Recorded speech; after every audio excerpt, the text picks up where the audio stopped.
Andy, I don't mean to put you on blast here while we're recording, but I need you to set the record straight for a rumor, I guess, from me, or at least something that I've heard. Who are you talking True to? for Andy. True or false? Me. You have a drawer at your house that's full of dicks. That is true. Please explain. Yeah. No, don't say another word. I just want to walk away. I'm fine. Just that's cool. No, I want to visit and find the drawer. So, we've gone to Geneva on the Lake several times with Jess's family, and there's a bar there that gives you Jello shots and syringes that look like dicks. So they think it's hilarious to buy me dick shots every time, and then they take pictures of me doing the syringe dick shots and stuff, and then they're like, "Keep these; they're yours now." So I have a drawer full of them, washed and ready to go, in case we want to make Jello shots. Should have brought him to Brian's birthday party or Josh's. Yeah. Completely missed opportunity, sir. Yeah. Yeah, Leslie was watching his cats while they were away, and she was like, "Yeah, Jess was giving me the tour of the house and showing me more stuff of this," and then she's like, "This is Andy's dick drawer. We don't worry about that." And I'm like, "What? How is that part of the tour?" Like, Okay, I'm glad this is how, because as you're saying, like, well, Leslie was helping them out, and, as one does when she was at their home, she just helped herself to look around whatever shit of theirs she wanted to. No. They and pointed she it out to found her. the dick drawer. So, No, yeah. So I was showing her where the cat's treat drawer is, which happens to share the same drawer as my dick drawer. So Jess is like, probably ought to explain why you just opened a drawer full of cat treats and dicks. So hold on. I need a vital question to ask here. Approximately how many dicks are in this drawer? I would say less than 20, more than 6. Okay, so there's enough for each of us. That's fine. Probably. We could even double fist some dicks, maybe. We'll 20, see how many you have. Okay, and how large are these? Well, I mean, come on, Mike. They're like average. Probably Okay. about yay big. Like, I don't know, 4 or 5 inches. Big enough for your hand. Just one, though. Knowing that there's an excellent chance that most or all of this ends up as the cold open, I gotta say, guys, I think we're back.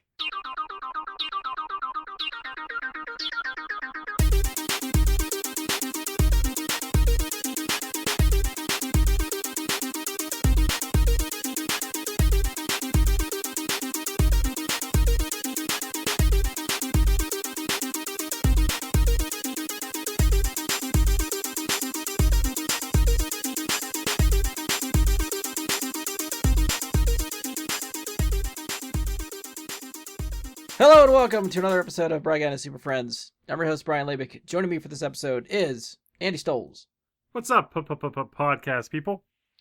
Josh Zorch, I don't like you. Mike Bradley, Yep, I'm here. and Ian Leidick. I just won July 2024 our Goon Caves Award for Horniest Room. Oh, I don't even want to know what that award looks like. I hope there's a medal in our It looks ribbon. like cum. It's It's just cum. just great. So, can you tell we're back? It's a full We're crew this back! time. We're here. Can't wait for this.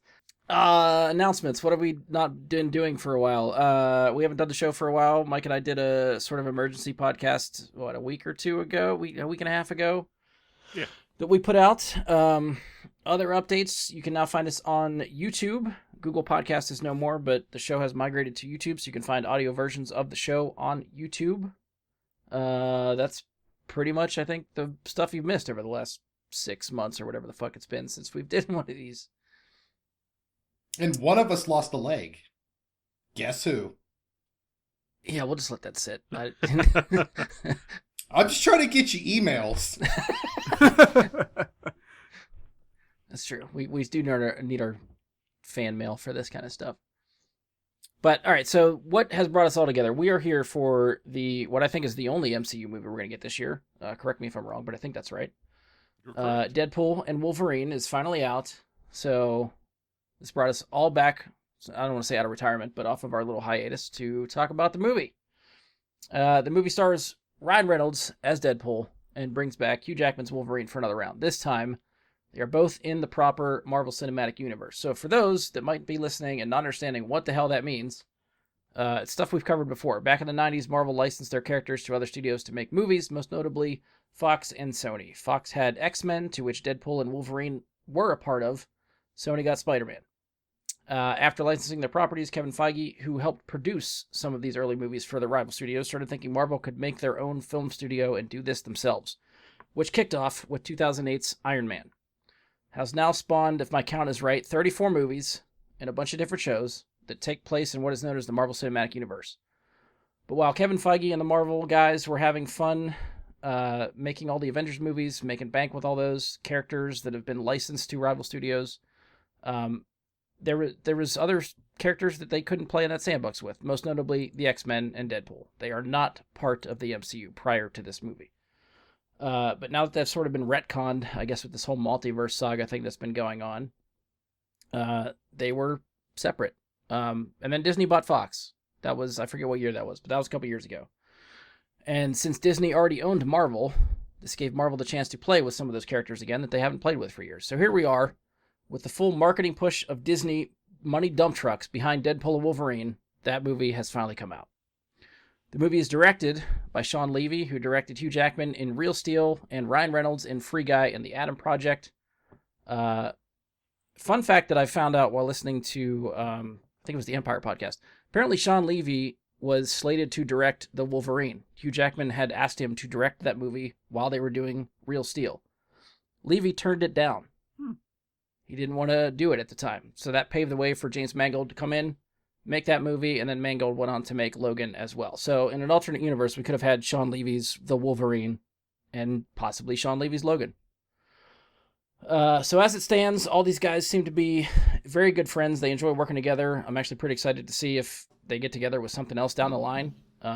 Levy has been doing the press tour for this, talking about how much fun it would be to have Deadpool and Spider-Man together in a movie. So I'm really curious if something happens there. I guess we'll see where this goes. That'll never work. Those two characters just would make no sense. I'd watch it. I don't care. No, they both make jokes and stuff and wear masks. Nah, I don't think audiences would like it or buy the comic books. I'd say they've probably never even done it in a comic book because it's just so. It's a novel idea. Yeah. There are loads of other people in this movie. I will not go through the entire cast list because it'll be more fun if you just go see this movie. No, I want to hear you say their names. Nope, not doing it. One of the first questions I'm actually going to ask you guys, how spoiler-free did you stay going into this movie? Josh, I know you probably avoided most, if not all, trailers. Every single one. I had 2 cameo inclusions spoiled just by like a news article type crap within like the last month to 2 weeks. Oh, that sucks. But that was it. Every single thing, and they weren't major ones. Yeah, I didn't see one damn frame of anything for this, and I'm glad I did it. Yeah, good for you. Mike, I know we made you watch the trailer, I think, at one point. I think me, you, and Andy talked about the first trailer. We did. And that's all I saw of anything going into it, which means none of the cameos were spoiled for me. So I don't believe they spoiled any in that trailer. They spoiled some things, but that are, I don't know. I don't want to spoil anything yet because I know we're in pre-spoiler talk right now. But like there was things that were spoiled that, you know, maybe they're cameos. I don't know. Hard to say exactly. But I feel like I didn't really get spoiled on any of that. Like 2 days before I saw it, I got spoiled on who the villain was. But that was it. That was the only thing that really got spoiled for me. Okay. Andy, how spoiler-free did you stay? Surprisingly, I was able to stay fairly spoiler free. I watched some of the trailers, and I watched all of the trailers that we would see at other movies that we would go see. Okay. And I felt like they did a pretty good job of keeping that pretty hush hush. I did have so you're saying different trailers than the one we talked about on the podcast before. Yeah. Okay. There were some people at work that were trying to like talk to me about it and be like, not until I see it. So people at work are generally pretty loosey goosey with their spoilers, as I've found out, being spoiled shit from them before. So,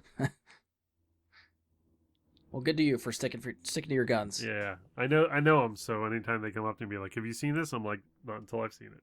Then we can discuss it." Yep. So that's true. You haven't seen it, so you've seen it. Ian, I don't know if you even sort of went out of your way to look at any of the trailers for this or not. I didn't go out of my way, but if I remember correctly, the first trailer for this came out on the Super Bowl, and Oh, that's true. Yeah. I was at the place watching the Super Bowl, and the host decided that halftime is started by watching the Deadpool trailer on YouTube. Yep. That did happen. Yeah. Yeah, that's you. Just in case anyone's confused. I wasn't going to say it, but when he says he knows how it happened, I guess. Well, it's the same trailer that we talked about on the show. Yeah. So it's again. I just remember they were like, "Oh, here's the trailer, full trailer on YouTube," and you've been like, "Guys, guess what we're doing?" Well, no, Going to because YouTube. I give my I like hit the button. You're like, no, listen, this is me defending myself because this is the rule I give myself: is I get the first trailer, whatever that first teaser trailer is, that's what I watch. I will watch that one. After that, I'm done. So that was the first trailer. Usually, when they're like, "Oh, the teaser trailer's out now," you don't immediately go, "Click, okay, we're watching it." Tune in. The power of the fucking Disney and the Super Bowl means we gotta watch this for America. That's right. That's how they promoted it. Capitalism. That was the real villain of the movie. So that was pretty much all you've seen, is just that first trailer then for the movie? That, and I knew someone had mentioned there was a Rob Liefeld reference. Yeah, okay. Which I appreciate. Spoilers, there is. Yeah. Yeah, I think for me, I think it was pretty spoiler free. I watched talked about the first trailer, watched the first trailer.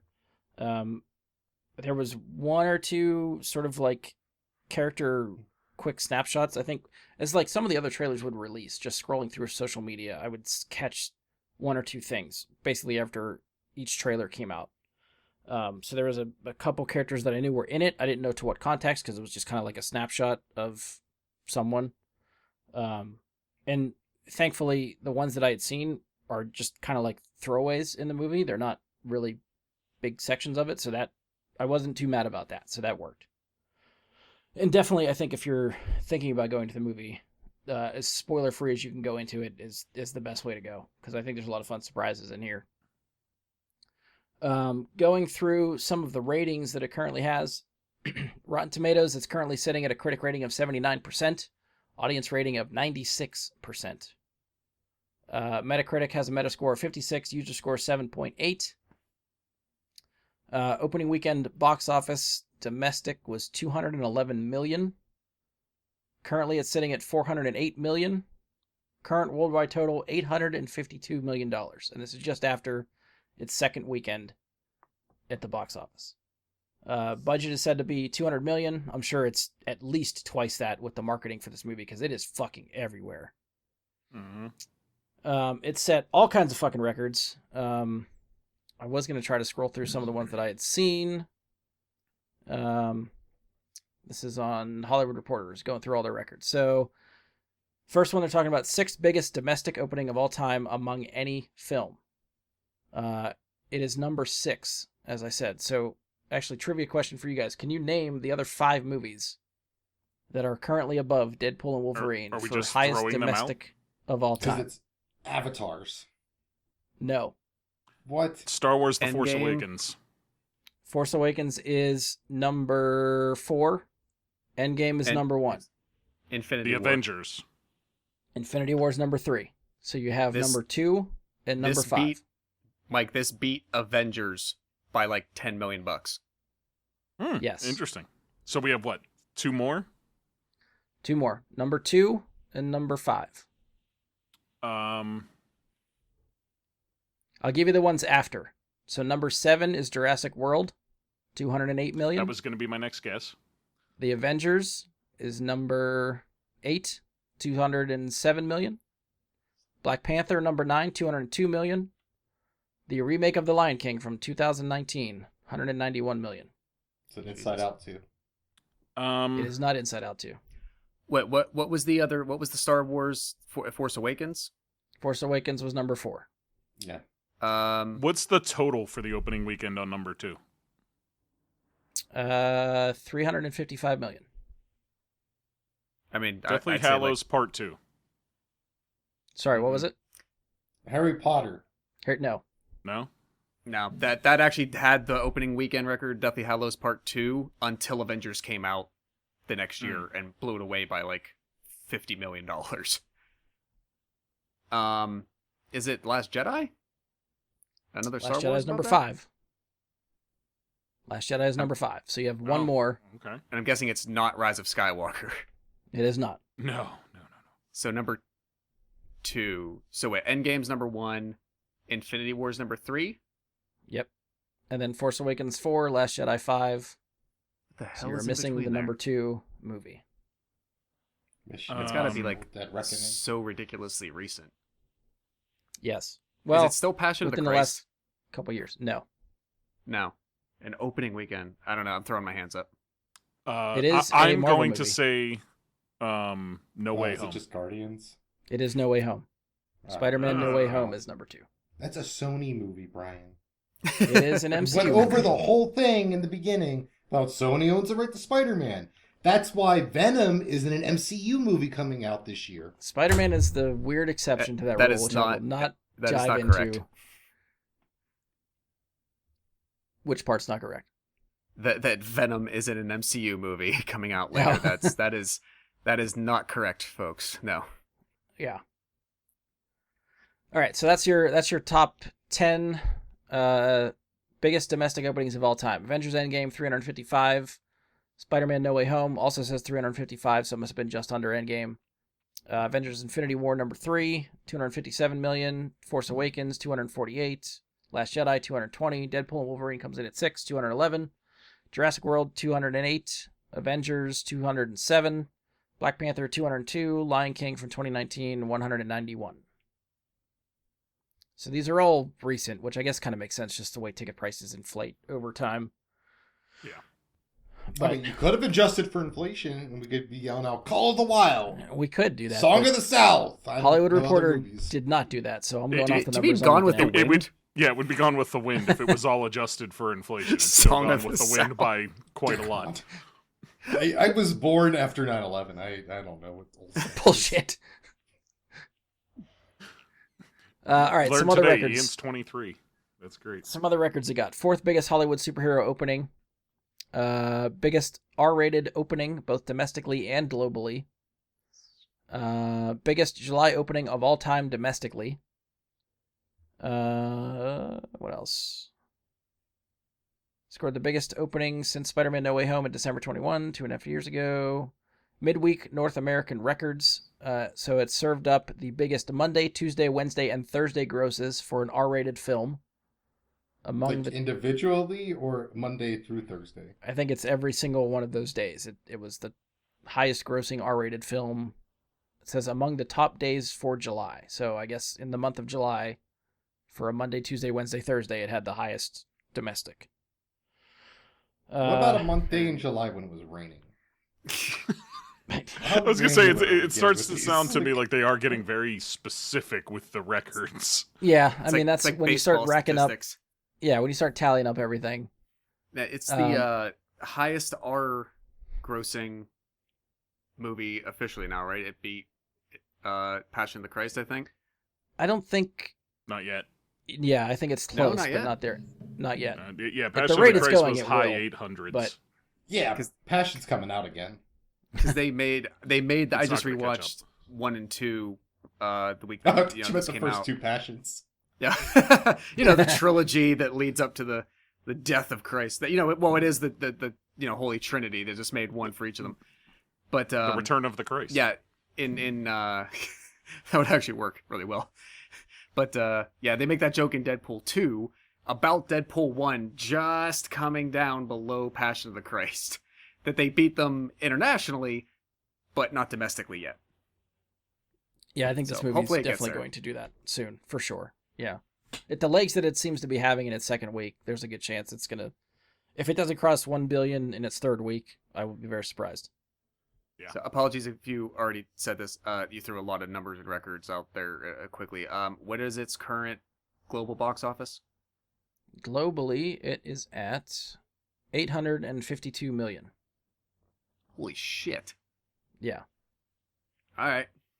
Yeah, it's So, going to easily it is on be pace. a billion and a lot.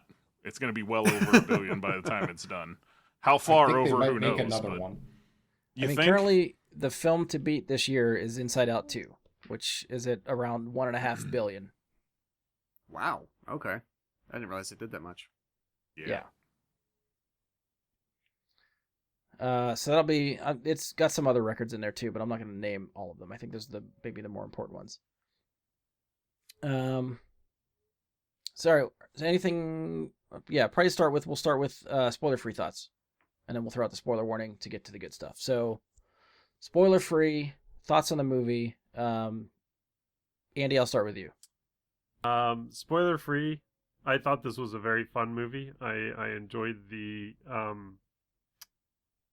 dynamic between Hugh Jackman and Ryan Reynolds. I thought they played off each other excellently. You could tell they're friends, you know. I thought it was a little light on plot. I thought it leaned very heavily on the jokes and the action and the cameos to sort of drag it along. But that also could be because of the nature of the plot was multiverse, and I feel like sometimes you don't have to have a lot of substance for that. You can just be like, oh, and then there's another verse, another multiverse, you know. It's an easy, what do they call it, a MacGuffin or whatever. Okay. Yeah, that he actually makes that joke.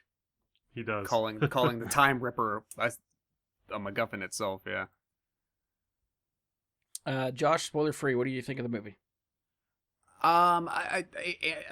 Andy chose some good words for it. I kind of feel the same way. I made the mistake of even though I didn't see any of this ahead of time, based on just little pieces that you know I've picked up the last 2 years as things about the movie were getting out and kind of discussed and whatnot. I did that like simple common mistake of like I formed my own movie in my head, and I actually think what I had envisioned was a little bit more interesting than what they presented, mostly because, and I think Andy used the right words, it wasn't really reliant on a really strong story plot in and of itself. I will say, in addition to like nostalgia and callbacks and whatnot, it did lean really much more heavily on the heartstrings than I thought it was going to. Not just to play on your sense of nostalgia in that way, but you know, his motivations again, the way that Logan felt in his arc through the story, and really what the core of the story ended up being. But yeah, I guess I thought they were going to be making a different kind of movie, and yeah, I'll save the rest of my case to present once we get to spoilers. Okay. Mike, what'd you think of the movie spoiler free? You know, I don't think it's a stretch to say, you know, I'm probably the biggest Deadpool fan among us here in this group. And this is everything I wanted it to be. If they were going to make this movie bringing these two characters together on screen, not really for the first time, since we do have the whole, you know, Wolverine Origins movie that exists. It doesn't, though. Well, yeah. But bringing them together in a way that was going to do much better with it, let's say. The humor was the right amount of depraved. You know, it had its moments where, again, as Josh said, it was heartfelt at times, which I kind of come to expect from what they wrote for Deadpool in the first two movies. They did a good job of touching on that in both of those as well. And, you know, there was some unexpected things that happened, some, as we'll talk about once we get into spoilers, some really great cameos, a couple that I think Brian and I talked about not in our discussion of the Marvel news that we did last time, but I think post-episode recording we talked about a couple that I had personally wished had been there that weren't. I'll get into that later. But yeah, for me, this was exactly what I wanted it to be. And it didn't really miss the mark because I don't know. It like every bit of it was, to me, I think this is, as good as you're going to get out of the material you're working with there. Okay. Ian, what do you think? Spoiler free. I think it says a lot looking at the critic ratings compared to audience ratings, because I think the audience ratings is Mike. They really enjoyed all of the fun callbacks. The jokes were there. It was fun to see these two friends finally interacting on screen together into a meld of comedy that you kind of have been waiting for from Deadpool, especially with Deadpool finally getting to interact with the Marvel Universe at large, compared to, you get 3 mutants, maybe 5. 5 mutants to interact with. Because they didn't let him have the full cast. That's why you end up with Megasonic Teenage Warhead in the second one and not Gambit, let's say, in the second one. But the critics looked at it like Andy mentioned. There's a plot in the loosest of terms. Man finds savior, they go on a hero's journey and destroy a MacGuffin, and that's the movie. That's all it is. Yeah. It's a very simple plot with no real twists or turns to it. The evil person turns out to be really evil. Like, that's what you learn about that character. And that's kind of it. And then the movie just kind of ends because it was time to end. MacGuffin was killed and it wrapped it up. I think, like I said, the real villain was capitalism the whole time, because this movie exists to remind you that Disney owns everything now. That's why this movie is here. You're not wrong. Yeah. I'll add real quick. I'll add to my comments though, because I realized that what I had said left out more broad impressions. I was actually very impressed by the performance of the main antagonist. I don't think you needed somebody to necessarily embody that character in a way that would have been memorable, because it wasn't a character we'd ever seen before or anybody's really familiar with. It was just serving a role in the plot that they did see. But I was rather impressed by what she delivered. Okay. Yeah, I think for me, I only saw it once. I feel like I need to see it again. I wanted to get to it the second weekend. I didn't. I feel like that's the biggest indictment of this movie, is that you only saw it once. Yeah. Like, that makes it sound like the worst Marvel movie possibly ever. I mean, did you see Madam Web twice? No. You saw Madam Web? I watched it on Netflix. I was just morbidly curious. Were you like scrolling the whole time, or it was more like consciously like, I wanted to see how bad it was going to be. Yeah. God damn it. What? You were trying to make a Morbius joke? No, I don't. Morbiously curious. Come on, that was there for you. It would have been perfect. Everyone would clap and be like, "Man, Brian's so funny and he's the best." That's why he's got the Dick Dynasty on his shirt.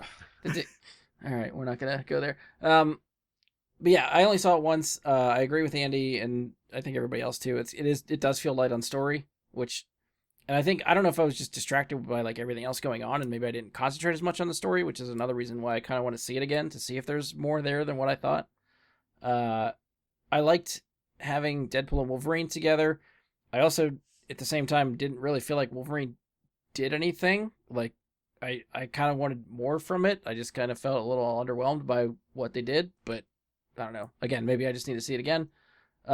Cameos could be considered gratuitous, but I felt like that was probably the funnest part for me, and just a lot of the cool shit that they did with that.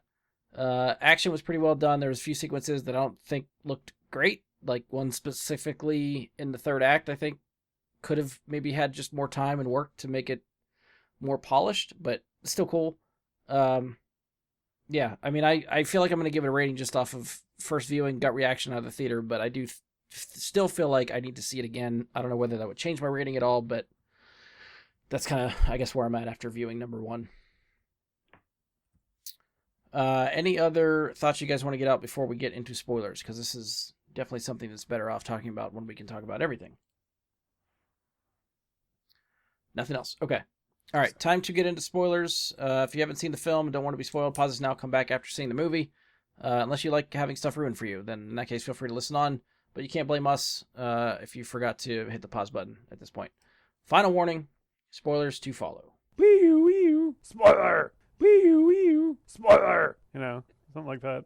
All right, so we are into spoiler territory. Whatever we want to talk about is fair game. I feel like the easiest way to start this is just like, again, the gratuitous cameos that are in here that I feel like are the most fun to probably talk about. So out of all the gratuitous cameos that we get in like that, I guess it would be third act, like the beginning of the third act or end of the second act. I don't know, somewhere in that part of the movie. I feel like we get some at the beginning too. Like the whole sequence where he's going to the different Wolverines. I feel like those are all cameos. I guess I was thinking specifically of all the Fox cameo characters, but yeah, all the Wolverines are good too. So yeah, out of any of those, any of the cameos in the movie, maybe those two sections specifically. But did you have a favorite, Mike? I'll start with you. Oh, absolutely. Can I first mention the two that I felt like should have been there that weren't? Sure. One, Danny DeVito.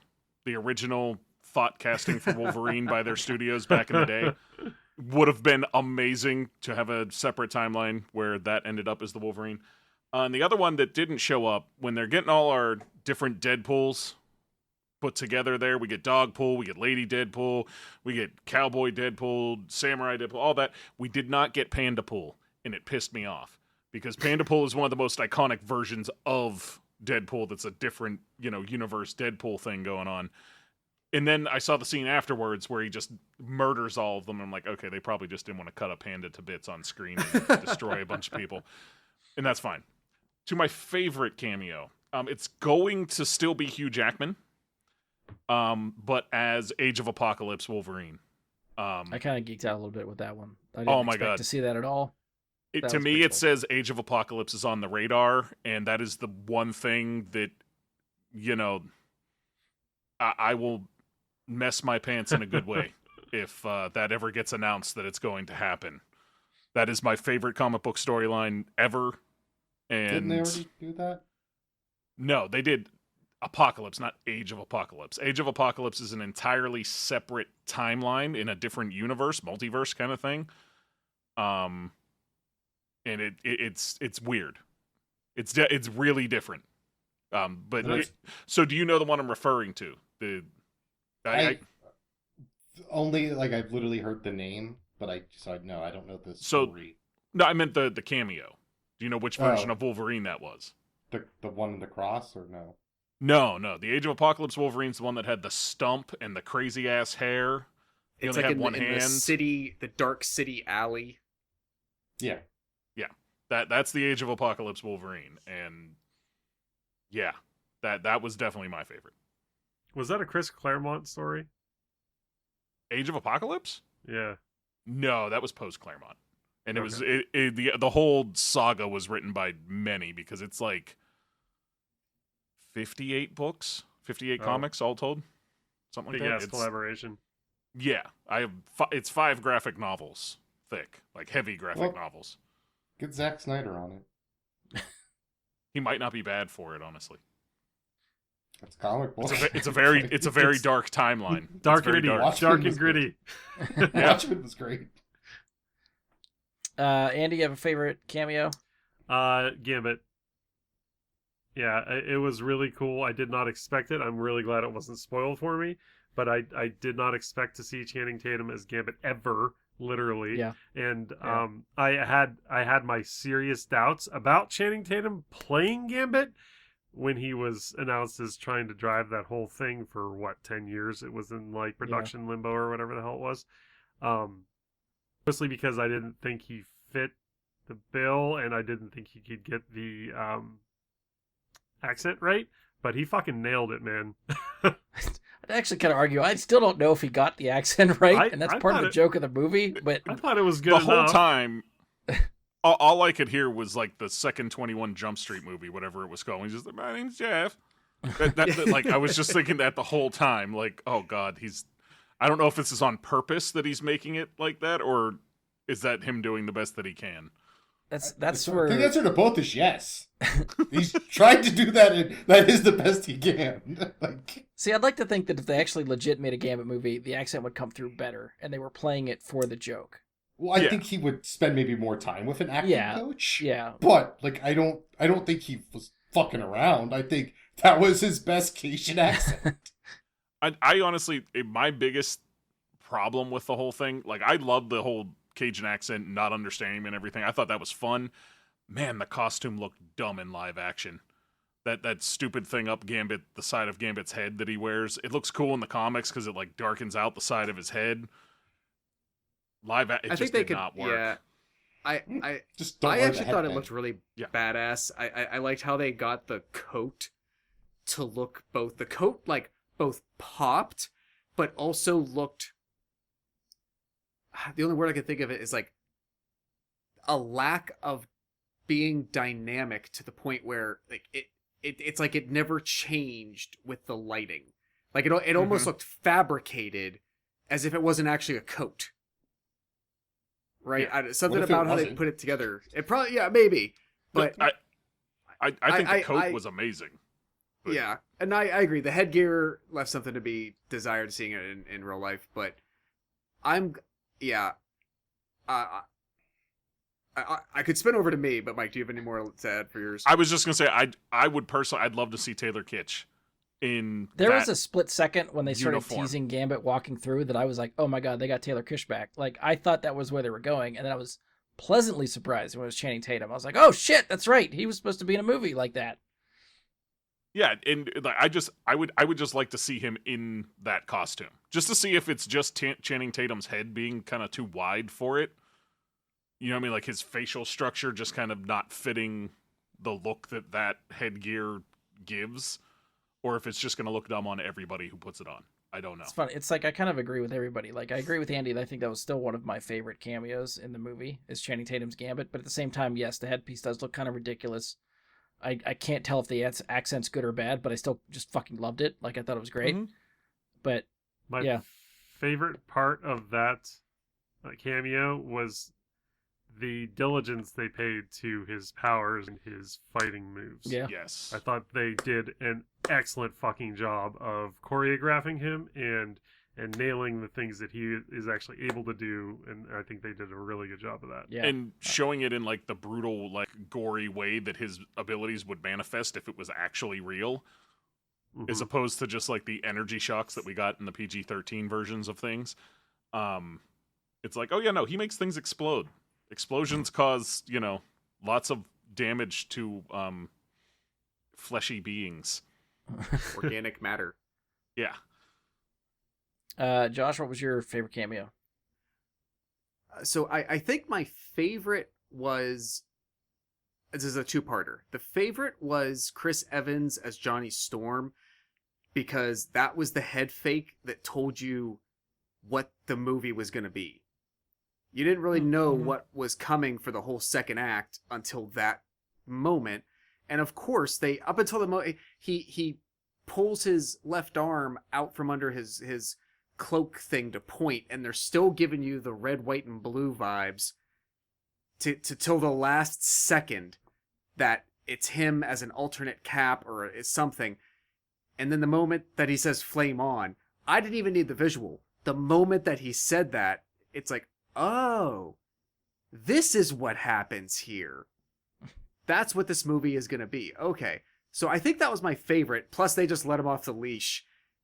And we're like, we're going to, because you embodied Cap, especially, and had to be the Boy Scout for a decade, we're going to write you the most vile shit we can think of for Chris Evans to say.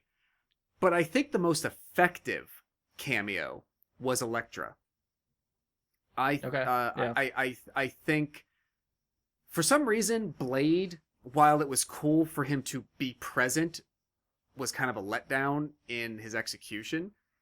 But I kind of felt that way about most of them through that fight. So you find them all, you end up at the the hideout.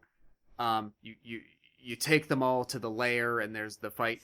I actually wish when the fight really broke out and started, I thought we were gonna get a Guardians of the Galaxy 3 style montage fight where you like went from one of them to the other and saw them, have their moment to shine and use their abilities and whatnot.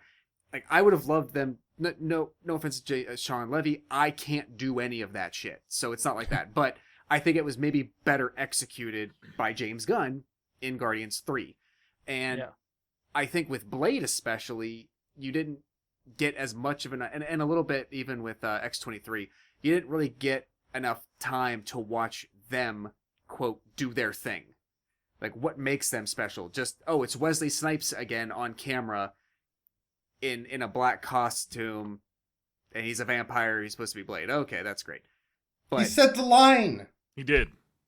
I will say him and Reynolds had one of my favorite jokes that my brain didn't catch up to until like 4 days later when they first meet each other and they're having their banter, and Blade that's why I use that for my opening tonight when Blade says, "I don't like you very much," and Ryan comes back right with, "Yeah, you never did," because of their experience on Blade Trinity. My brain didn't catch up to that till days later. So that was one of my favorite jokes.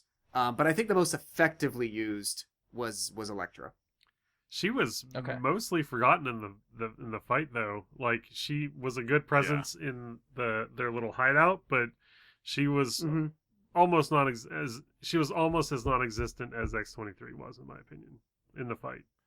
And to be fair, there, Elektra is definitely the most frail and underpowered of all of them.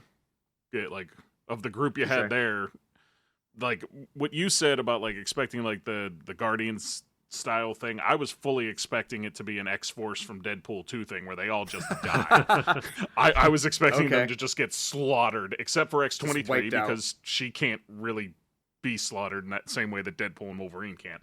But I fully expected it to be that. And then when it wasn't, I was pleasantly surprised, but that's what I thought was coming in that moment. I will say, too, like, I agree that Blade was somewhat underwhelming, but I think, at least in my screening, he got the biggest applause out of that group when he showed up on screen. Yeah, probably. And it was the biggest crowd reaction in my theater when I saw it. I think his biggest issue is that Wesley Snipes is really old now. Like, he doesn't have what he used to have, and he looked old. He started paying taxes.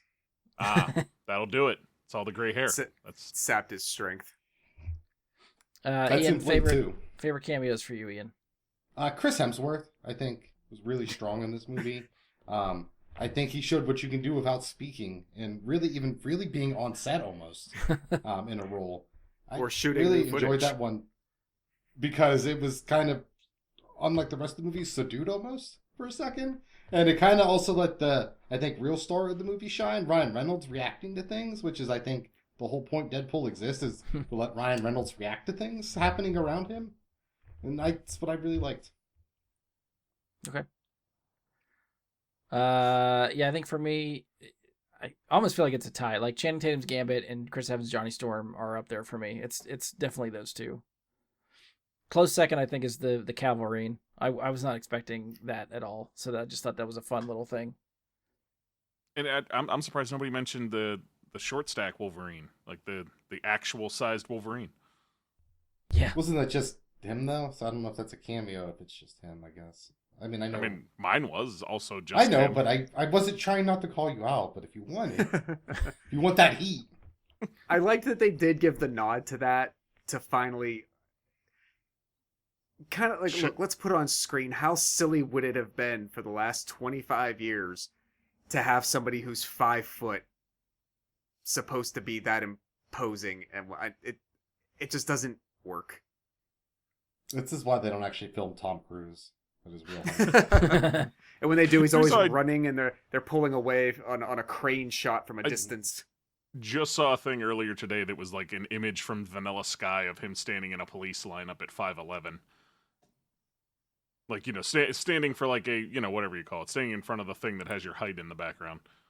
Uh-huh. Out of the cameos, you think they're too gratuitous, or you think they worked for what they were doing? It's a Deadpool movie. It worked for me. I'm not expecting seriousness. They didn't have a plot to fall back on. I mean, thinking back, it's like coming out of the movie, I feel like that was the storyline or the plot that I enjoyed the most out of it. Like, meaning that, and it's maybe a thought that didn't really occur to me until we get the end credits of like the Green Day song playing The Time of Your Life and seeing behind the scenes footage. It's like, oh, no. A good chunk of this movie is supposed to be a love letter to the Fox universe that no longer exists, which made every one of those cameos in that part of the movie that much better for me. And that's the stuff that you could look at it and say they're just tossing these characters just to toss them in, but because of that part of it, I liked it that much more, and it did a lot more for me to understand and appreciate it more, I think. And I think who knows who else they talked to. I'm sure there's drafts where there's outlines that might have included Daredevil as Ben Affleck and more of like other versions of the Fantastic Four, who knows. But think of who they ended up with. They selected Elektra, whose movie was probably panned nearly the worst out of maybe any of them except Fan Four Stick. They pick Blade, who I have a little bit of gripe about this because at some point in the distant past, Blade as a movie and as a character started getting talked about as this like godfather of modern comic book movies and this unrequited hero of... I'm sorry, nobody went to see Blade in 1998 because they knew it was a comic book movie. They saw it because Wesley Snipes looked like a badass vampire hunter. And it was good for that reason. But to say that... Like, it wasn't even marketed as a comic book movie. None of the trilogy was. Yeah.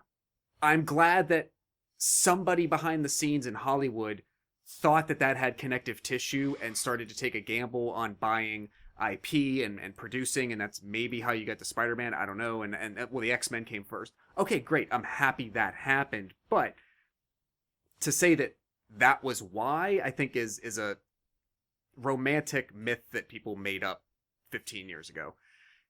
But as an inclusion in this group, you give him that acknowledgement, at least, that it came first and it showed to be a success.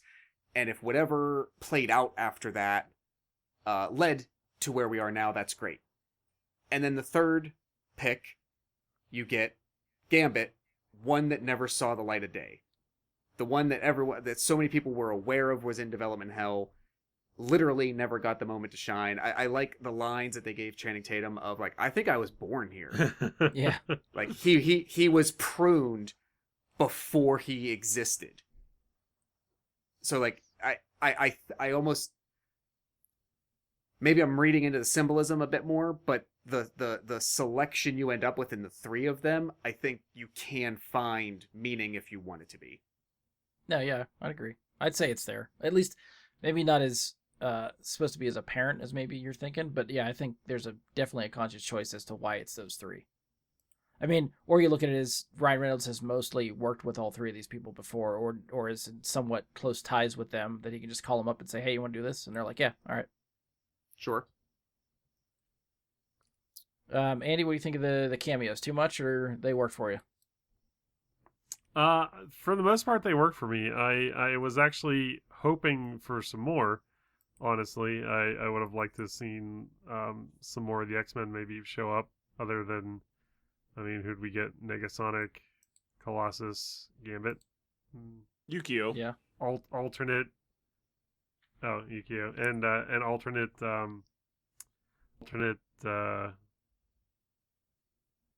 Professor X's dead twin sister or whatever. Cassandra Nova. It was. Yeah. I mean, Toad, Juggernaut, the Blob, Sabretooth was in there too. Yeah. Pyro. Yep. I felt Pyro. Also, was a little Vinnie wasted. Jones. What the hell, man? Yeah. I don't know if they were on, they were Vinny. meant to be like, the variant of the characters we know, or you're just not supposed to think about it, and it's just like, oh, we couldn't get this guy, but we want to put them somewhat in the costume, because there was like a Lady Deathstrike in there too, and she didn't look like definitely wasn't Kelly Hu. No. But I thought it was kind of funny how quickly Sabretooth showed up and then was quickly dispatched. Like, that was fun. Well, yeah, I mean, I think that was something like, isn't that kind of referring to like, I guess X-Men Origins, like the X-Men Origins Wolverine, where he's like, "Oh, I'm gonna cut your damn head off." Like he tells him that in that movie a few times about cutting his head off. Yeah. So I can't tell you the last time I watched Origins, so I will take your word that you know is what? true. I came home from this and I actually threw it on just for a laugh, let's do this. Oh, the one thing, I'm going to jump ahead a little bit in a way, but to tie it to the end credits montage, I think at least one film that I don't think had any representation in that montage at all was the Wolverine. I didn't catch anything that looked like Japan, the Silver Samurai, Viper. We did not in that realm, but we did get Patch. So like Patch is a reference to his time in Japan. And who was Patch? The version of Wolverine, but no, that's not in the credits though. No, It yeah, was so, in the movie. That was Wolverine with the eye patch Oh. and the white suit. yeah. I see, I Gambling. see. Oh, okay. I didn't get that. I thought that was just a joke to make it look like James, like a James Bond villain. No, that's an old Yeah, they Wolverine ripped it off. look from back in the day that was probably ripped off from James Bond at the time. But yeah, there's an old comic book cover from the same storyline that they told in the Wolverine that used that cover. Gotcha. Thank you for the clarification. I learned a thing. Shame on you For not knowing or for learning? for learning. Learning is evil. Just remain ignorant. Got it. I know some of us sort of had problems with the story. Andy, you said the story was kind of light for you. What do you want to dive into with the story? It just I kept waiting for like plot hooks and stuff, and I'm like, I guess there are none. Like I kept waiting for some sort of depth there, and it really was just, the MacGuffin bot tearing time and space out of the world, and them having to save. Which I never really read the. Is this ripped off of Deadpool Kills the Marvel Universe? I was hoping that's what it was going to be at the start. Before everything kind of got going, I was really hoping they were going to go down that route, but they did not. Okay. Yeah, I wasn't sure if this was a brand new story with him or not, but it felt very it felt very much like all three of them just kind of got together, had a bunch of drinks, and said, like, what if we do this? And then what if we do that? And then what if we do this? And how do we string that all together? And then they're like, easy, multiverse. Yeah, it's just a lot of hopping around. And I feel like that's something Brian and I discussed as well, was the idea that there was a point at which I thought they were ending the multiverse saga on a punt, because they were going to say, like, oh man, this fixes all the timelines. Everything's good. Deadpool fixed it. We're fine. Let's just move on with other stuff in the Marvel Universe and make it better. And then that's not what happened. And I was confused at first. But yeah. I also like them poking fun at that. Like, poking fun at the multiverse saga and how it's kind of not gone very well. Yeah. I feel like they had to. If anyone was going to do it, it had to be this movie. Mm-hmm. Ian, story, anything you want to dive into there? Like it, didn't like it? There isn't much to dive into, Brian. It's a very shallow pool. I summed up the plot in the non-spoiler section. It's re-syndicate a Wolverine, get the Wolverine, get sent to a wasteland, leave, destroy the MacGuffin. That's the plot. Yeah. Nothing else matters. Nothing else really happens. In between all those things is cameo, joke, which I think does a decent job of covering up the severe... There's no plot. It's very loose. We have to get to place to place and just fill that with time by writing jokes and stuff. Like, Always Sunny has more plot in a television episode that's 23 minutes than this movie did, stretched across 2 hours. There's no plot here. It was just a device to deliver jokes, which I think it worked pretty well for, and that's why that audience score is so high. But plot, there's nothing to grab onto or to talk about, because that's the movie. Oh, great, Cassandra Nova was evil the whole time, and when she got a chance to continue being evil, she did that. Cool. Yeah, I mean, you're not wrong. That's some character growth. Wolverine, like, if anything, to me, the plot of this movie, the closest thing I could say, it's not really a plot, but the movie, for me, kind of ruins the ending of Logan. And that, I don't like. I don't like that they ruined, I think, the perfect ending for Wolverine. And probably the best ending I'm ever going to get of any Marvel character, because Disney's worth too much money to stop fucking making these things. And they ruined it for $847 million in 2 weeks. Till he's 90. That's not a joke. That's probably in the contract that he signed. So I feel like this is, I don't know if this is it. something we want to get sidetracked with, but like, do you guys agree with Ian? Do you think this ruined Logan? Because I don't think it did. I'm still okay with. So, that opening sequence that. Go ahead. No, it didn't retcon Logan. It I think from the beginning very quickly puts it on footing that, all right, this is multiverse. What is happening No, here? but they very quickly make it about, once again, it's not really a different Logan. It's the same one. They never talk about what he did. They never show us what happened in this Logan's original timeline, why he's the worst Logan, which is a coward's choice. They just talked about it. We never actually see what made him all messed up and where he does drinks at a bar. We saw that coming from Logan. And then X-23 gives him like the same fucking speech we get again in Logan, erasing all that growth and closure we had in Logan.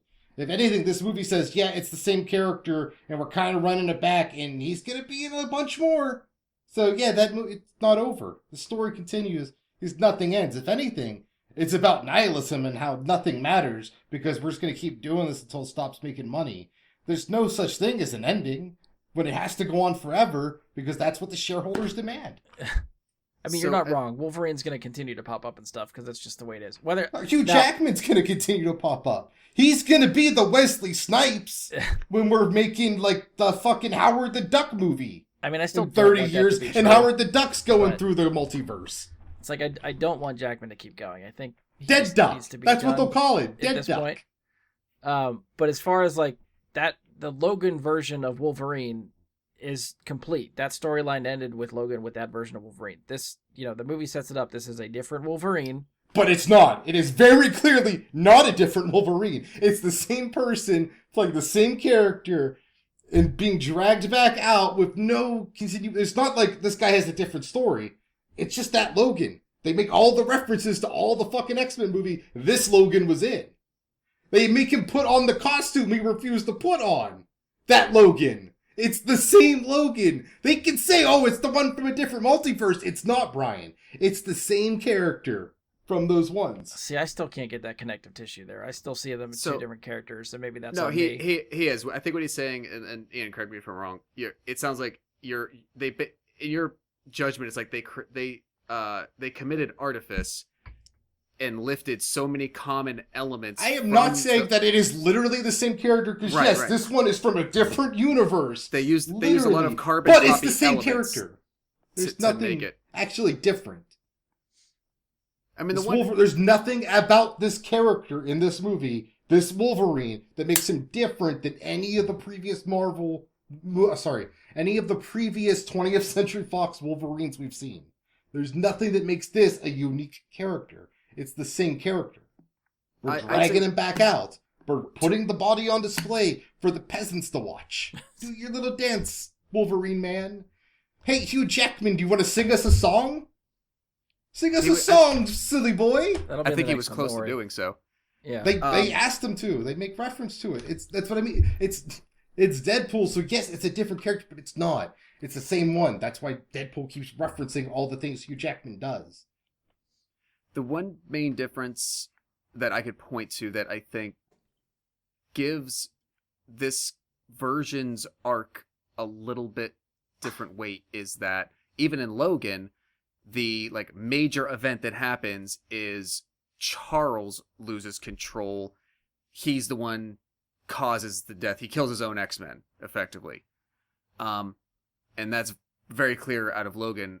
Whereas, at least in this one, whether whether it's direct action or lack of action, lack of involvement, indifference, this Logan, yes, has also experienced a great loss of that team and that family and whatnot.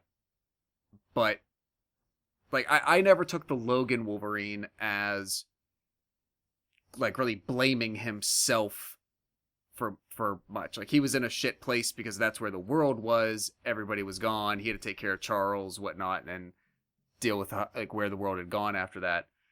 But this one had a redemption element to Chase, where at least the Logan specific movie version did not. Yeah, I'm like I said, I'm still at least maybe trying to keep them separate in my head. But I guess I see what you're saying, Ian. I see that their character maybe motivations, or they're trying to give him a backstory that is similar to Logan. I will give you that. I'm saying, outside of saying that Logan's from a different universe, there's nothing different about them. Okay. Anything anybody else wants to chime in for Logan? Different, same character? Anything? Sure. In this case, I'll make the case that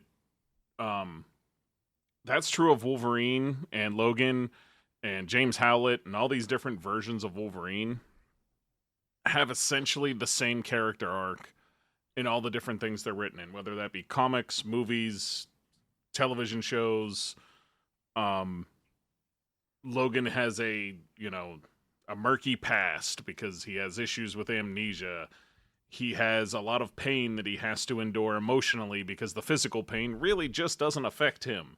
So they have to throw the emotional pain on the character to give it something else as well. And generally, that's just the character. No matter what universe we're in, that is Wolverine. That is Logan. And I think it's just a general assumption that in his case, that's his arc. That's just where things go for this person in all these different universes within the Marvel universe, all these multiverse places. Behave differently. I mean, I've seen Steve He Rogers did. He was pretend an to be alcoholic. sick. Wolverine is an alcoholic. No, he's not. Other versions of Wolverine can't even get drunk. Because, yeah, he heals too fast. But like, Steve Rogers can pretend to get sick. He can, throw his shield around. Like, there's other stuff he can do. This is just the same guy. Like, this guy isn't getting 1990s Wolverine movie done because it's the same character. Like, that's what I'm trying to... Like, if you're saying Wolverine is just a one-note character, then I guess maybe my problem is Wolverine's a bad character. I guess. Maybe that's the real problem. Do you really think people that really bought into Wolverine when we were kids, do you think we bought into Wolverine because Wolverine had this really deep and awesome storyline? Do you think I was thinking about that when I was 12? Fuck no. I was thinking about Wolverine's a fucking badass. This is awesome. I never, then it that doesn't mean there's zero other times Wolverine has a cool story. Well, no, but I'm saying, by the time I was an adult, we have Old Man Logan, and the movie Logan didn't tell the story of Old Man Logan. It put Logan in a similar-looking environment, wearing similar clothes, but the story of Old Man Logan is Logan himself killed all of the X-Men. Like, this is closer to Old Man Logan in the comics than the Logan movie, where he is blaming himself in this case. The story of Old Man Logan in the comics is he was tricked by Mastermind into believing the X-Men were other people that were trying to kill them, and he kills all of them in a hallucination. And then that's how we end up in the dystopian future that Old Man Logan takes place in. Is because without the X-Men, the world fell apart. And so it's telling a very different angle for the character than Logan, because he's blaming himself in this scenario, whereas, I think Brian made the point, or Josh did, that, it's different than when Professor X did it in Logan. So it's still a different arc for the character. It may be the same character. Arc, and that's what I guess, that's a different arc, sure. But that's what I'm saying, the character of Hugh Jackman in this movie is just playing the same character he's been playing since 1992 or whatever the fuck he first put on the sideburns. 2000. It was 2000. It was the I put on the wasn't born yet. sideburns part for me. That Well, he didn't wear the costume. That was the joke in the movie. So I had to think of something for him to put on. well, yeah, they just gave him the ultimate Wolverine look. That was, Andy, do you want to chime in on this or no? You just gonna let it go? I'm gonna give you a chance if you want to chime in.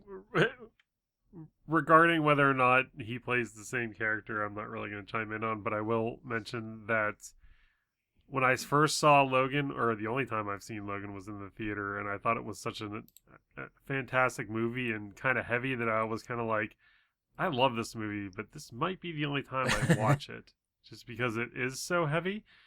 But watching the scenes again on the big screen during this, like the little snippets, I was like, I should really watch that again. And I didn't think that I would like reverse my decision on that. Okay. If you have access to it, watch the black and white version. It's pretty good. Okay. Is it on Disney Plus? It might be. I know it's at least like on the DVD, the Blu-ray version I bought. It's like a special feature, just another version. I don't know if they have the black and white on Disney Plus. Either way, I'll let you borrow it if you want. Okay. Andy, we'll revisit it with you if you watch Logan again and what you think second time through. Villain in this one, Cassandra Nova. Like her, hate her, think she did good. Andy, I'll start with you. I think Josh was pretty spot on with his saying that the actress did an excellent job in the role. I think she was perfect for it. I think she nailed pretty much everything. She was frighteningly evil, in my opinion, for a movie that was kind of, for lack of a better term, zany. She kind of like brought a little bit of like, okay, there's definitely like antagonist to this. Yeah. So I thought she did a really good job, and it was interesting to see that character, which I've only ever seen the name of the character in maybe like a trading card or something. So I knew of her, but I didn't know like how evil and stuff she was. Okay. Josh, I know you started talking about her before. What do you think? As not to beat the dead horse about the plot and whatnot, I think she, and maybe through that performance, filled out as much of the plot that you could think of was there, and served the role that her character needed to do. So yeah, nothing against her at all. I said I thought her acting was. I guess it's one of those things where like everything else around her is so goofy, she has to play the straight man, and that's the part that I think that she did so successfully. Like she's the one that actually has something else to do. Like other than what's happening around her, her character has other shit she wants to get done. Should we consider the TVA guy? What's his name? Paradox? Mm-hmm. Another villain? Like secondary villain? Or just some I don't know random if I consider dude? him a villain, is more of a nuison. Okay. Yeah, he's a jester. Like he's an antagonist, I'd say, but not a villain. Okay. Ian, Cassandra Nova, what do you think? I mean, she fulfilled her role. The actress did fine. It's just there's nothing there. She's been in the wasteland since birth. Charles maybe ate her brain with mind magic. I don't know. Who knows? Who cares? You know, that's. I mean, they didn't give her much to do. Yeah. Or much to react to, even. She kind of gets to go, oh, you're a funny little Deadpool man. And it's kind of it. And she mentions she masturbates. That was cool. Yeah, I caught that too. Yep. That's something I identify with. To Enya. I looked that up afterwards. What, Enya? Yeah. I thought it was the like Japanese art like that they paint on like wood sculpture, like wood plaques and stuff. Enya art, like an old like I would say pre-industrial area, but I was incorrect. Mike, what do you think of Cassandra Nova? I mean, I think everybody's summed it up really well. I think something that they make an interesting choice of villain for this movie to be Cassandra Nova. Was not at all what I would have expected. But I think it's a solid choice of character because you're dealing with your heroes being indestructible beings, essentially, that have to have some sort of threat to them. So it has to be somebody incredibly powerful. And she is that, but I don't, I think that they gave her cool visually, the powers that she uses are cool. She does great acting in the role. Her name is Emma Corrin. She does really well with it. But yeah, the character just seemed like evil to be evil. Yeah. Like, what's the motivation for this character to be so evil? And is it just she's crazy and wants to be evil, or like, I don't know. There could have been more fleshing out of the character's motivations. I think would have done well. Yeah, I'd probably agree with a lot of what you guys said. I think the acting was good. I think she did well enough with what she had, and I agree. I don't think she had a lot. And again, maybe it's just the story or lack thereof, but it's something else that I feel like I need to pay more attention to second time through, is to really try to figure out where is the story going, what maybe I missed the first time, or what are they trying to tell, and see if I can understand her motivations and what she's trying to do. Because after the first viewing, I walked away and forgot pretty much everything of what she wanted or was trying to do, other than, hey, she's the bad guy. That was it. She was trying to turn the entire world and universe and all universes into, what is that place called? Void? The Void. Yeah. She's trying to basically fold everything into the Void, is what her intent was. Okay. I still don't know why. I know that's what she was trying to do. Because evil. No, because she rules the Void. Yeah, but she could rule all universes. I feel like she only rules the Void because she's just happens to be the most powerful one there. Well, isn't that just hubris to assume you'd always be the most powerful? Yeah, it's definitely hubris. That's a good point. So. Oh well, she had a second character trait: evil, Hubric, Hubrician. Another thing I think that the movie introduces in the MCU is this thought of anchor beings, which is the first time that's ever come up. So I don't know. It's almost like they came up with it because it was a convenient plot device. Yeah, so now it's like I feel like they have to explain this and keep this around. No, they don't, Brian. No, I feel like they do. Like I feel like it's a big enough thing for the whatever these timelines are that they want to keep doing stuff in. That if these anchor beings are that important, then we're probably going to have other issues with them later on, and other. And maybe I'm giving Disney too much credit, but I feel like that's where they would go with it if needed. Yeah, because you would have like a really important one that I think was like referenced a lot and maybe brought up a lot how important they were, like someone named Kang. So I'm sure he'll come up again, right? Because he was kind of got to be like an anchor being. He was the only reason keeping that one timeline together. So I mean, he's so important. You wouldn't just like never reference him again, right? I'm hoping they just forget about him for now and then he comes back later. But that's maybe wishful thinking at this point. Yeah, I think that's as likely as them ever talking about anchor beings again. They're move right on. All right, so Ian hates this idea. Mike, do you like the anchor being idea at all, or no? In 6 years, Terrence Howard's going to come out as Kang, say, "I'm here, it's me, get over it," and we're just going to have to live with that scenario. The idea of anchor beings, I think they're going to explore something in the future about Stark being an anchor being for their sacred timeline, and that he was supposed to die in that moment as the anchor being, and that somebody else is now the anchor being in their sacred timeline. I'm guessing that's going to be the connection. That's just a random guess, though. It would make sense if Stark was the anchor being. But I think he's the most obvious choice. But yeah, at the same time, think about the only people talking about anchor beings are the TVA. And while I enjoyed the TVA idea throughout Loki, it hasn't really worked tremendously well trying to incorporate it outside of that. And I'm pretty sure we're only going to have like 3 more movies in this whole multiverse saga anyway. And then we can hopefully move on and not give a shit. So we have 3 movies next year. Well, Don't wait. Blade's not happening. But, No, but I mean, next year we're getting Captain America, uh-huh. and we're getting the Thunderbolts. Oh, and Fantastic Four. And Fantastic Four, yes. Okay, I will say right now, if any one of those three talks about anchor beings, I will not. I will relinquish my spot on the podcast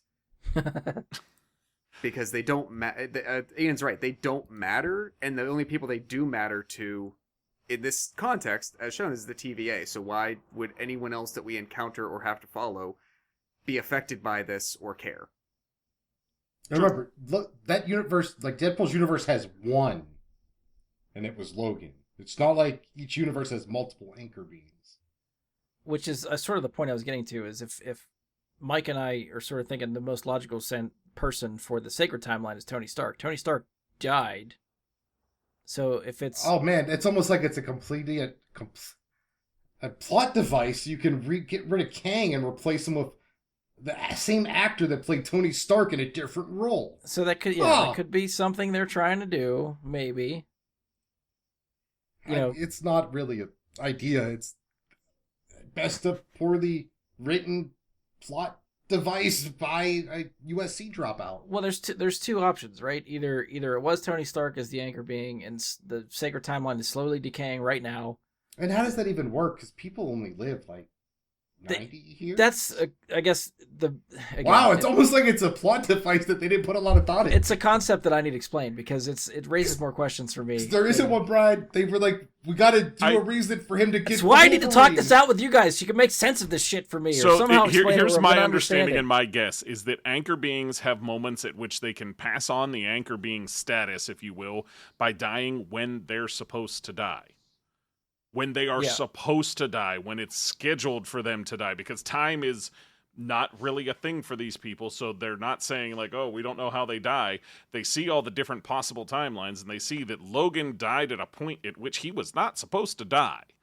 And so that caused something that he was supposed to do after that not to happen. And that's what causes the ripples. Stark dying at the time he was supposed to die, saving the entire universe that he was in, doesn't cause the same problems. This is my assumption. I'm not saying they explained it well enough at this point. They definitely haven't. But this is the way I'm seeing it, is if you go when you're supposed to go as an anchor being, that means you completed the task, which earned you the title of anchor being. Okay. I'll buy. That's my guess here. Of course, the other option is it was never Tony Stark to begin with. But that could be a whole other rabbit hole to go down. Maybe Deadpool's just going to be the anchor being for all universes. That would be the easy way out, wouldn't it? Yeah, you can't kill him anyways. He can't die. I mean, if anything, it's Chris Hemsworth. He will be playing this role until he's 90. I mean, he's literally, not literally, he's a god in the film franchise. So technically, he shouldn't die. And then he got that very prominent role in Deadpool and Wolverine. Yeah. Still don't know why he's crying, but maybe they'll have to make another good Thor movie so they can have more than just 1 out of 4. If they really want that to keep going. No, I want Thor to be in 0 good movies that aren't called the Avengers. Well, it's too late. Ragnarok exists. It's not good. Wow, we disagree on that. That's fine. Andy, any 2 cents you want to chime in with? I think they're probably. I'm kind of leaning towards what they're saying. They're Marvel is probably using this anchor being as a plot hook for this movie, and I don't know if it's going to stick to other. The concept of it sounds like it would be cool if they fleshed it out, but I feel also that it since its concept is very vague and also like tied to having a multiverse, like each version has its own, right, core being, or what were they called? Anchor beings. Anchor beings. Yeah, that it's gonna live and die with the multiverse. So if they do flesh it out, it's only 2 movies or whatever it is. Yeah, I guess to Mike's point, I didn't think about the 3 movies we have coming up next, and I think I agree with Josh. I don't think any one of those three would make sense to include this in any one of those. So the only other time I see this coming back up, if they want to do something with it, is Avengers Doomsday, which is, 2 years out still? Yeah. I could see it coming up in the prior one, too, because that Doomsday is the second one or the first one? Doomsday is the first one. Secret Oh, Wars okay. is the second one. Okay. Then, yeah, I would say that's probably where you'll see it. Yeah, If so we see it again. we'll see. You're Well, really. I feel I like would this like is some- just if a you introduce, like- throwaway line. You really you think it's way more important than it is. And maybe that's just me then, but it seemed like I seen a lot of speculation online after the movie of people trying to figure out who the anchor being is of the Sacred Timeline. What does that mean if Tony Stark dies? Like, that was a whole rabbit hole I You started. mean to you go read a down. lot of content mill content? Yeah, well, it worked generated for by, me like, because AI. now I'm questioning it. I am what's wrong with the internet. I will admit that, but it got me thinking. So I presented it to you guys. I understand it's now Luke I'm in the minority Skywalker. apparently, so It's it's Luke fine. Skywalker. It was him the whole time. I'm fine with that theory too. Oh shit, no, Anakin, because he was the actual one, because when he threw the Emperor down the well, spoilers, that's what balanced the Force. Down the well. It was the well, right? A really big well in the second Uh, Death Middle of Star. the ship. Yeah. That's where else are you gonna put your well, Josh? Anything else you want to talk about for this movie that we did not cover? I Anchor mean- Beams was the last thing I had. The absolute best intro to any movie, maybe ever. That was. I'm sorry. That was perfect. Put Bye Bye Bye on the top of the charts again, I saw. Oh, well, that's awesome, I guess. But him just using the skeleton to murder people, and I have to go back and watch again and see, like, did they have him kill 206 people? So, like, one for every bone? Because there was a lot of people he killed in that scene. I don't think it's 206. There weren't enough bodies by the end, but no. Yeah. But when he straps the Wolverine claws onto himself, that made my entire day, week, month, whatever you want to call it. I Go ahead, Josh. liked how, and I didn't realize it until I rewatched Deadpool 2, that all three of the movies start with a cold open of sorts, a few minutes of story and sequence, and then all hit the pause button and say, in order for you to understand, I'm going to have to take you back. Mhm. And the first one, more than any of them, definitely works with non-parallel storytelling for the first two acts and just keeps going back and forth a bunch. But they all sort of use that device, as in, we're going to throw you into the middle of something, and then we'll pull back and figure out, how to tell you how to get caught back up to this moment. And that stood out to me. They did it again with this one in the middle of that fight. Other points about the movie. All right, all creatures deserve love, and shouldn't be like harmed and whatnot. So I'm not saying that whatsoever. How did they find such an ugly animal? What was the casting process? What did the casting notice say? I admit I'm not familiar with prior illustration versions of Dogpool, but I felt bad for what it looked like. I felt bad for what it looked like. Just the poor thing.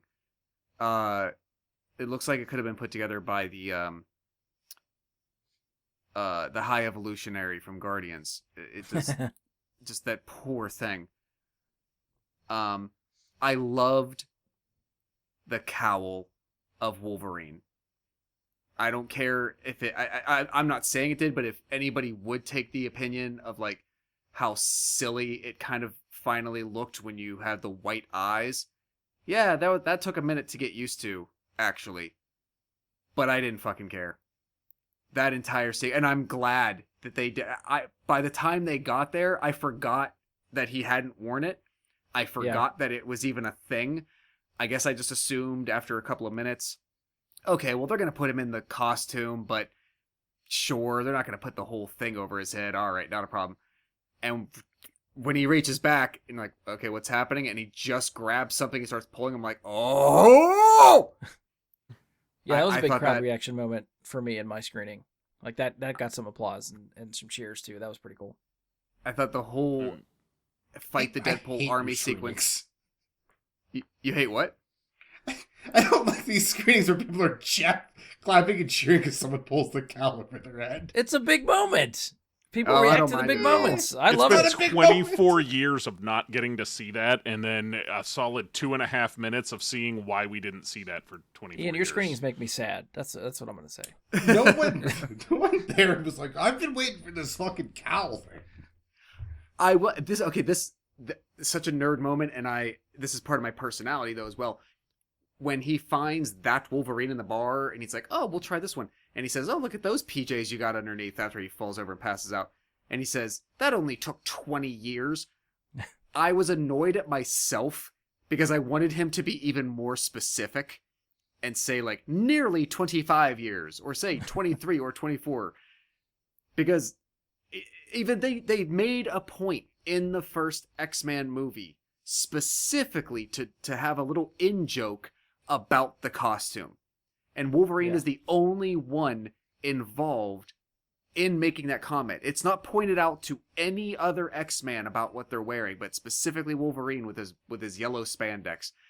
And I'm fine that they finally wore the whole outfit. And yes, when he pulled that over, I'm like, this looks absurd in the real world. But then he just starts mutilating everybody, and I didn't care one damn iota. And I'd love to point out here that Deadpool has now done this 3 times in each movie. First, Deadpool 1, we get a real Colossus. We get to see Colossus for real, which, I'm sorry, X2, that ain't Colossus. That didn't work for me. And then in Deadpool 2, we get to see the fucking Juggernaut for real, done correctly. And now we get Wolverine to do it. To me, I'll take that. I'll take it. Because what's next? What hasn't been done right that's going to be done right again in the next one? I don't know. We'll see. Sequel to 1990s Captain America. He goes to the ER. 2 other scenes that I'd like to call out. One, the interaction with Happy Hogan was fucking incredible. The whole calling him the driver thing, that was really good. And then just the whole thing with every Deadpool having a Peter, and all the Deadpools kind of nerding out over Peter and just loving Peter so much, being the reason they get around them. I thought that was amazing. Yeah. My head went to Rick and Morty too quickly for me to like that. Just like, oh yeah, every Rick has a Morty, and like always be in the Morty. It's just that's fair. I also was telling Brian earlier, I thought the happy scene, I was like, it could have had that been Kevin Feige instead, and I think been a fun scene. Where it's Deadpool pitching Kevin Feige on why he should join the Avengers. Or just the MCU in itself, like he's sort of like She-Hulk did by going out of her show into the real world, making her show. Him kind of auditioning, and like you said, like persuading him and convincing him, like no, we should really do this. Pull me in, come on. Like not as an Avenger necessarily, but just as a movie. And then instead of hinting at like, oh, the Tony Stark cameo, hinting at Mickey Mouse coming down, And then I think Brian referenced this about an hour ago, but CGI in this kind of sucked at points. Yeah, I was going to bring that up. I think that's what 20th straight Marvel movie that's had shitty CGI. So, yay, good job, guys. The defense for that is I come to the defense of the VFX artists because it's not their fault. They just don't get the time to do it, and that's fully on. Yeah, that's fully on Marvel Studios and changing plots and third acts at the last fucking minute and expecting these guys to get it done in 2 months. There's no way. So they finally the movies have to get released and they put them out as good as they are. But that is not the fault of the VFX guys. Was there one? I mean, to be fair, scene... we don't know them. They might suck. I'd like to take the benefit of the doubt. If they're in that role, they're pretty damn good. You had mentioned at the top of the podcast that there was one scene in particular. The Deadpool fights. The Deadpools. The fighting the Deadpools. Yeah. That, like, it's a cool one shot of like trying to scroll through them, going through everybody, but there's sections of that I think just kind of looks like shit. There's like it reminds me of like anime sometimes, like when the background characters won't get like faces and other stuff like that. It was like, oh, that kind of shit. Where like you're like they're saving money here, like less than like these are talentless hacks, like Mike was saying, and more like these guys just don't have enough time and they gotta stop. I like for me, I know like. Specifically, like the slow-mo scene of Deadpool and Wolverine jumping out of the back where Wolverine does like the old pose and everything, and it's like it looked weird. The fighting in the car I thought was weird at some points. Yeah. But again, I might just be fighting in a car. Did you know that's a real thing on YouTube you can watch? People do MMA fights in cars now. You both start in the front seats. Oh, it's the newest version of bum fights. That's great. All right. It's like a better version of slap boxing. I actually liked the shot where they jump through the back of the bus. I thought it was intentionally made to look stylistic and slightly different. It was supposed to look a bit surreal, giving that very cinematic splash page. Oh no, I know they were going for that. It was more so the proportions and contortioning that they did on Hugh Jackman in that moment that it was like, I don't know, it looked funky. Like they were trying to do what you were saying, Josh, but there was like parts where like, oh, they didn't have time to make it look that good though. Possibly, you know? Yeah. I think that might be it. But again, it's kind of just, what were you expecting? Maybe that's the problem with a tall Wolverine. It doesn't look good doing that jump. Tom Cruise would have nailed it. Andy, any things you want to touch on that we didn't talk about?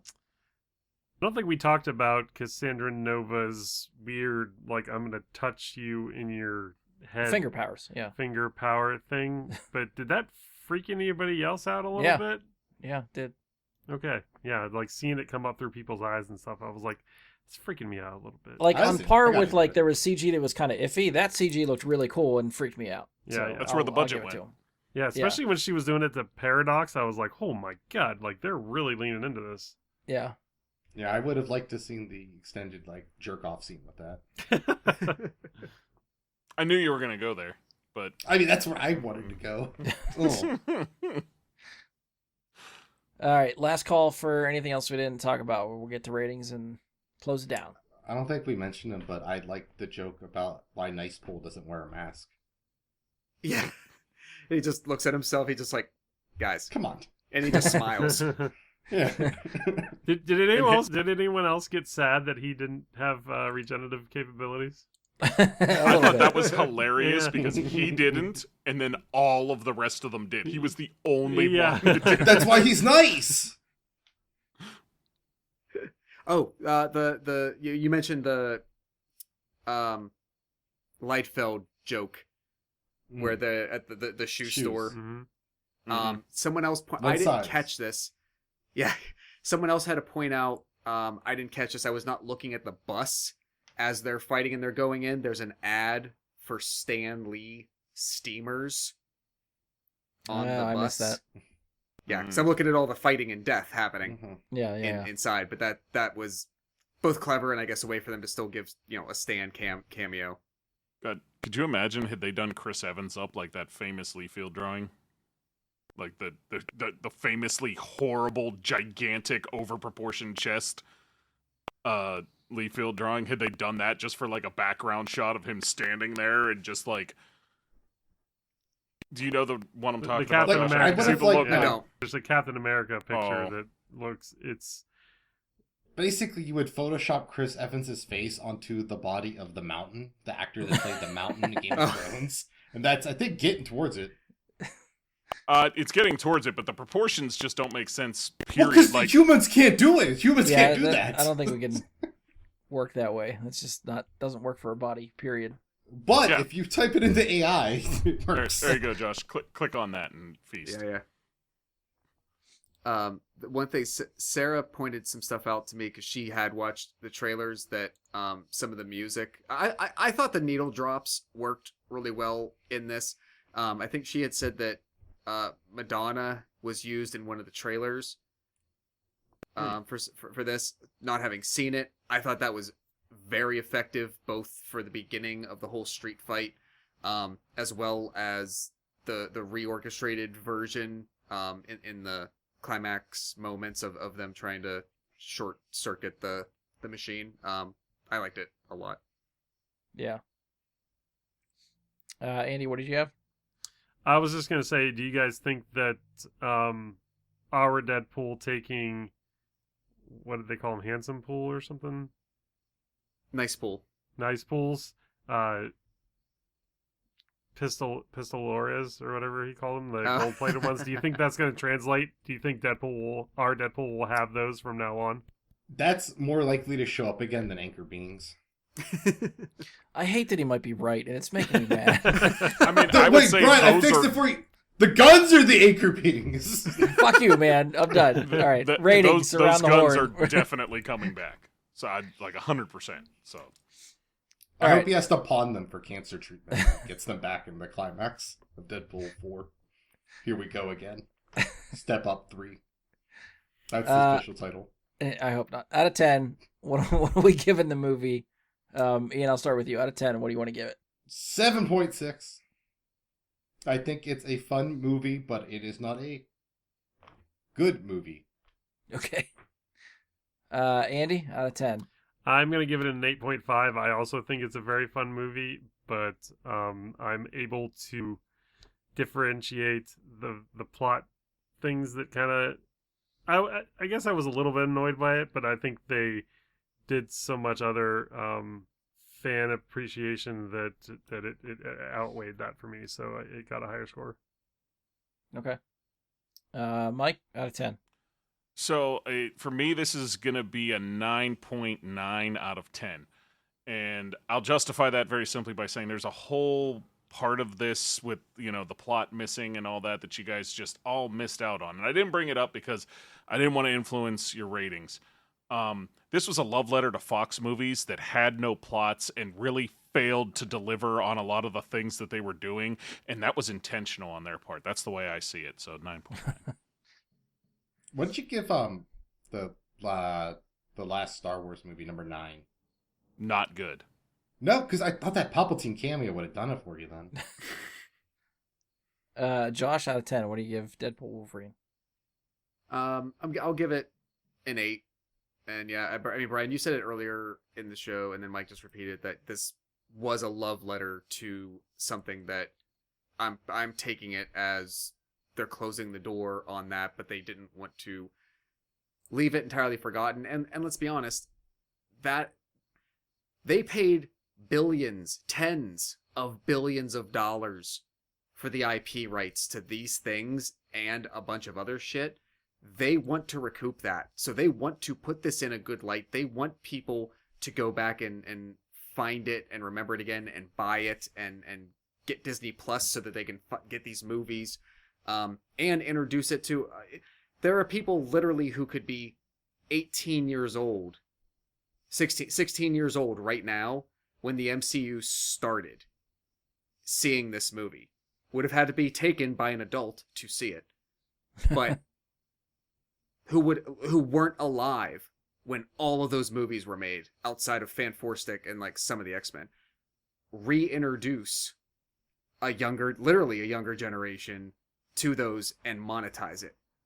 It made sense to me. My quip with it that I mentioned earlier, like, this was not the movie I thought it was going to be. I thought the point of the movie was going to be to kill the Fox universe. I thought that was going to be the plot. Yes. He was going to be time hopping and traversing different scenarios and whatnot so that they could clean the slate. That was his objective. Kill all of the anchor beings that are in the Fox universe. Now you're just finding ways to say anchor beings just to piss me off. Yes, I am. That's what's happening. And again, I hate that it's working. Actually, that twisted around, that would have been the justification. they would have said there's a problem with the sacred timeline and branches and there's there's a too force many anchor beings within What's within the each deal with all these anchor beings? within each universe, within each timeline that has to be taken care of, and he could have had to visit each one of these areas to take care of some of the X-Men here, some of the X-Men there, take care of Elektra, take care of Fantastic Four here and there. I thought that's what it was going to be. They took a much more positive and sweet route to get there, maybe for some of the reasons I just said before. But because of that, like I said, it just wasn't the approach to the story that I thought it was going to be. And to that end that we've beaten to death, there wasn't an approach to much of a story that that there was. But solidly entertaining. I enjoyed what we got. I've already gone back and seen it twice, and so yeah, I'll give it an 8. Josh, I assume since you didn't watch any of the trailers, you didn't listen to the podcast we did after talking about the first trailer? No, so I have that in my bank, so I can actually go. It could be, yeah, it could be fun to go back and listen, because I think the sort of plot we sort of figured out from that first trailer is similar to, I think, what you were just talking about. I think that was where we all thought it was going to go to. So yeah, we were all wrong there, but that was what we thought that first trailer was leading towards. You mean us being wrong? Never. Yeah. We nailed those Snoke theories. Oh, totally. This podcast could be called Bry Guy and His Super Friends Nostradamus. Yeah. Like, I remember at the end of the Snoke one, we literally ended it by saying, somehow Palpatine returned. I remember talking about how stupid we thought that was going to be if that was how it... And then, of course, that's exactly what it fucking is. And it's... All right, my rating for this movie... I'm also going to go 8 out of 10. I think it deserves to be seen again. I have to see it again at some point. I don't know whether I'll get to it in the theater or definitely watch it again when it's out on video and stuff. But yeah, I think just some of the plot I think was thin for me. I love the love letter to Fox. That really saves a lot of the movie, I think, for me. The Deadpool and Wolverine stuff. Yeah, I mean, I think the Deadpool and Wolverine stuff is there for the quips and just seeing them being the characters again. But as far as, like, I don't know, I felt like anything meaningful that they were doing wasn't there, or it's like hard to latch onto for me. But again, maybe I was just distracted by everything else that was going on in the movie and couldn't focus on that part as well. Yeah, all that plot. Yeah. So I will give it another chance to try to focus on that through the second time. I guess, Josh, to your point, I didn't even think about what I should look at maybe after this is, like, I'm curious if all the characters that are showing up, like Elektra, Blade, not that Channing Tatum's Gambit would have a movie, but if I don't know if Elektra and Blade are even on Disney Plus, but if they are, that is a smart marketing move by them, because they just come home for that service. The movies are there. You could watch them if you want. And you're right, it would be a good way for people to revisit these characters and generate more interest. Yeah, Disney should get more people to watch the Elektra movie. Yeah, I agree. Hey, it could happen. That would be beneficial to them in the long run, I'm sure. It could. You don't know. People are like, man, these movies got just to legs. recoup. It might get us in essence just to try to recoup trending. what they paid. All right, so that is it for us. If you've enjoyed the show, please support us. Leave a 5-star rating and review. Give us a share on social media. Make sure you follow or subscribe to the show to keep up with us. We're on Spotify, iTunes, Anchor, Amazon, now on YouTube as well. If you're listening on Stitcher or Google, you probably can't because they don't exist anymore. Hit us up on Facebook. It's search for Bry Guy and Super Friends, or go to facebook.com/Bry Guy Super Friends. You can send us questions, comments, topic suggestions, any of that stuff there. Try to email at bryguysuperfriends@gmail.com. I won't check it as much as everyone tries to get me to. Hit us up on Twitter at BGSuperFriends. That I will see when I occasionally check Twitter. Feel free to follow me on Twitch, Jedi Bry Guy, Jedi with an I, Bry with a Y. Anytime we decide to do another live show, we will do it there. At some point, I still owe everyone Bioshock streams that will be coming at some point. I can't even put a date on it. I'll get there when I get there. But that's it. On behalf of Andy, Ian, Josh, Mike, and myself, thank you for listening, and we'll talk to you next time. We're back! Snicket. Naked? Snick. Oh, Snicket.